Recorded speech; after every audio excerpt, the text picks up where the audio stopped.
আসসালামু আলাইকুম। বার্তা নির্যাসে সবাইকে স্বাগত। অস্ত্রোপচার শেষে মারা যান ওসমান হাদি। ইনকিলাব মঞ্চের আহ্বায়ক শরীফ ওসমান হাদি সিঙ্গাপুরে চিকিৎসাধীন অবস্থায় মারা গেছেন। অস্ত্রোপচার শেষে তার মৃত্যুর সংবাদ পাওয়া গেছে বলে জানিয়েছেন ঢাকা মেডিকেল কলেজ হাসপাতালের নিউরোসার্জারি বিভাগের চিকিৎসক ও ন্যাশনাল হেলথ অ্যালায়েন্সের সদস্য সচিব ডাক্তার মোহাম্মদ আব্দুল আহাদ।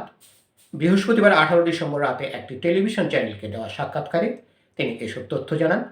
ডাক্তার মোহাম্মদ আব্দুল আহাদ বলেন, বাংলাদেশ সময় বিকেল 5টার দিকে ওসমান হাদির পরিবার অস্ত্রোপচারের জন্য সম্মতি দেয়। এরপর তাকে অপারেশন থিয়েটারে নেওয়া হয়। অপারেশন শেষ হওয়ার পর আর কোনো আপডেট পাওয়া যায়নি। পরে সরাসরি তার মৃত্যুর খবর জানানো হয় বলে তিনি জানান। হাদির মরদেহ দেশে আনার বিষয়ে জানতে চাইলে ডাক্তার আহাদ বলেন, মৃত্যুর খবরটি এইমাত্র পাওয়া গেছে। এই বিষয়ে সরকারের সঙ্গে আলোচনা করে পরবর্তী সিদ্ধান্ত জানানো হবে। উল্লেখ্য, গত 12 ডিসেম্বর রাজধানীর বিজয়নগর এলাকায় গণসংযোগে অংশ নিতে গেলে চলন্ত মোটরসাইকেল থেকে গুলিবিদ্ধ হন শরীফ ওসমান হাদি।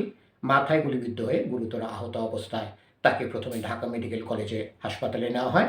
সেখানে তার অস্ত্রোপচারের পর ঢাকার একটি বেসরকারি হাসপাতালে ভর্তি করা হয় এবং উন্নত চিকিৎসার জন্য পরে তাকে এয়ার অ্যাম্বুলেন্সে করে সিঙ্গাপুরে পাঠানো হয়। ধন্যবাদ সবাইকে এতক্ষণ ধরে আমাদের পাশে থাকার জন্য। আরও সংবাদ পেতে আমাদের বার্তা নিউজ চ্যানেলটি সাবস্ক্রাইব করে আমাদের পাশেই থাকুন।